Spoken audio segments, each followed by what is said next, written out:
Bagaimana penilaian kakak terhadap komitmen pemerintah dalam pemberantasan korupsi? Akhir-akhir ini memang lagi ramai ya tentang korupsi, tertangkapnya orang-orang yang punya ternyata simpanan-simpanan uang dan sebagainya. Tapi seperti yang kita semua sudah tahu, itu bukan satu tindakan yang organik sebetulnya ya.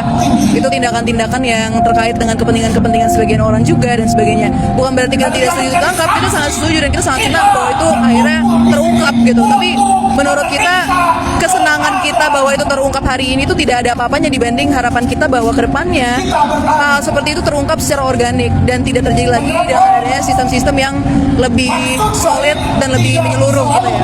Karena ketika instrumen-instrumen negara sudah digunakan oleh oknum-oknum tertentu untuk melakukan kepentingan-kepentingannya, maka itu udah bukan lagi one in a million, tapi itu udah menjadi majority cases bisa jadi ketika di core sistemnya itu sendiri udah terserang penyakit korupsi gitu kan.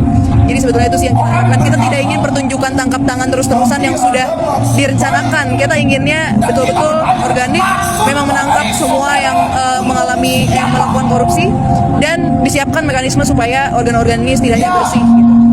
Untuk sebuah bangsa untuk maju, maka yang menentukan bangsa ini semua maju bukan mereka yang kecepatannya paling tinggi, bukan. Bapak Ibu sekalian pernah lihat kereta kuda yang kudanya itu 6. Ada yang kereta kuda 6? Yang menentukan kecepatan kereta kuda itu bukan kuda yang paling cepat. Yang menentukan kecepatan kereta kuda itu adalah kuda yang paling lambat. Jadi kalau ada 6 kuda, 5 kuda bisa kecepatan 40 km per jam, satu kuda kecepatannya hanya 20 km per jam, apa yang terjadi? Semua jalan kecepatan 20 km. Semua jalan kecepatan 20 km. Karena ini satu rangkaian ini. Tidak bisa, nah bangsa kita begitu. Sebuah bangsa kalau mau maju tidak bisa hanya sebagian yang sekolah, harus semua. Ini PR besar. Kalau kita bicara Indonesia, paling sederhana begini, ada SD, SMP, SMA. Mulainya sebelum sampai SD namanya jumlah bayi lahir. Nah, bayi lahir itu 100%. 100% perangkatan 100%. Umur 6 tahun masuk sekolah. Yang masuk sekolah 98%.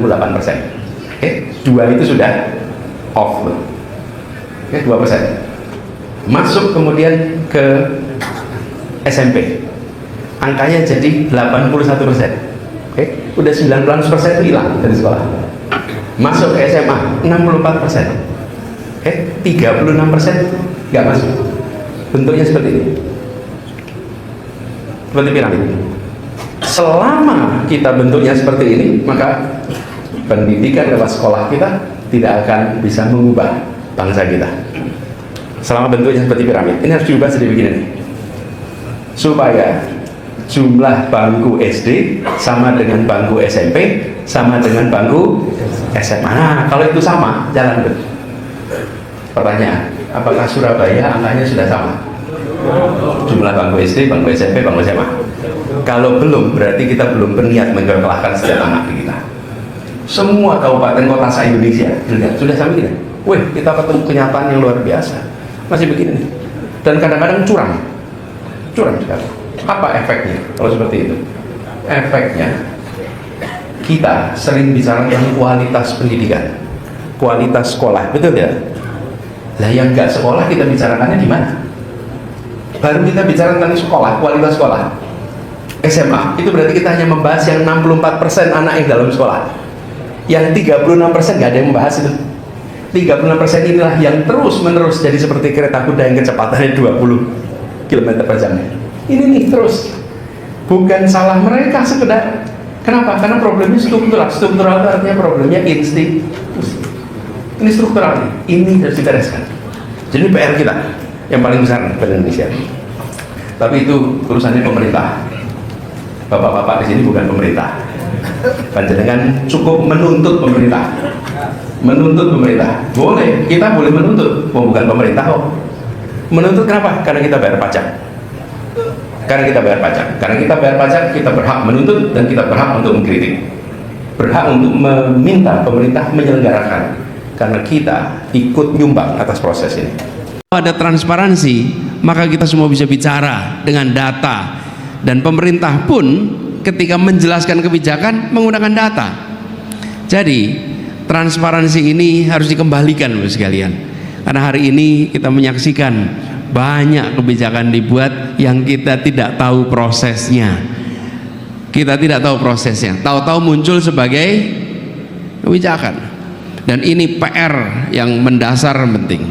Yang ketiga yang ingin saya sampaikan di sini adalah kembalikan meritokrasi di dalam pemerintahan dan kehidupan bernegara.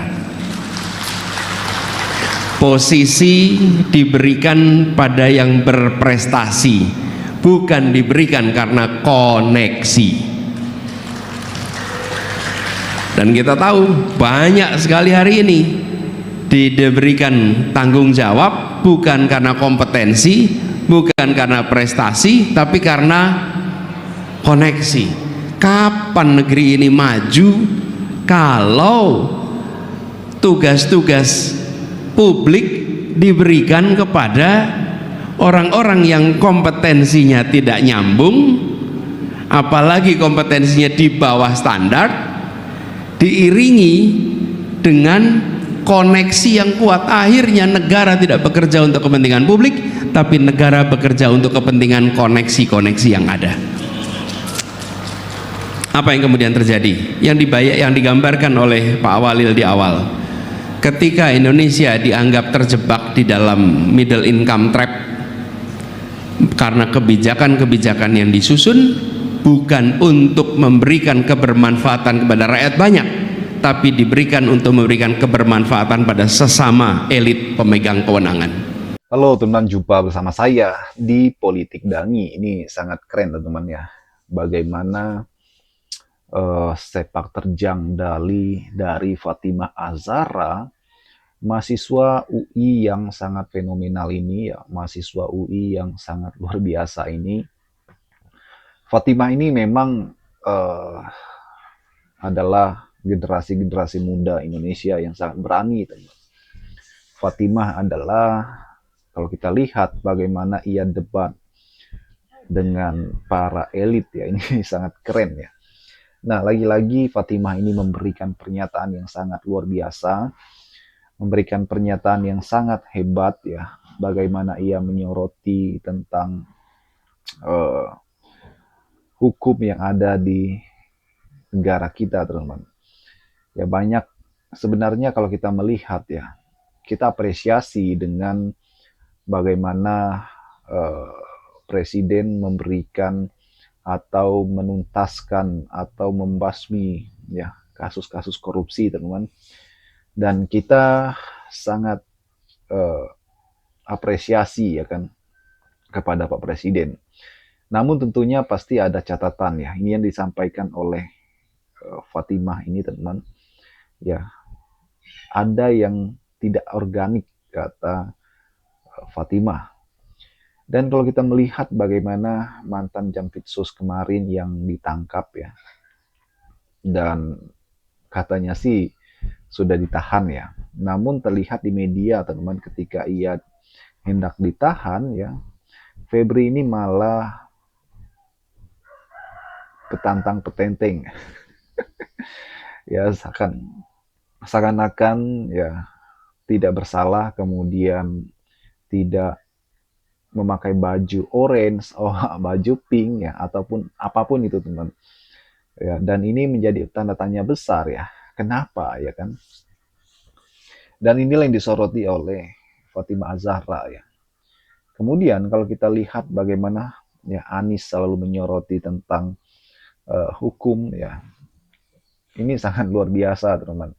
Jangan sampai hukum itu tajam ke bawah, tumpul ke atas ya kan. Tapi biarlah hukum itu menjadi adil bagi seluruh rakyat Indonesia. Anies adalah sosok pemimpin yang sangat luar biasa ya, pemimpin yang sangat hebat teman-teman, dan saya yakin bahwa 2029 ini adalah momen di mana Anies Baswedan akan menjadi seorang pemimpin hebat. Bagaimana menurut kalian? Kita diskusi di kolom komentar ya. Sampai jumpa lagi. Salam.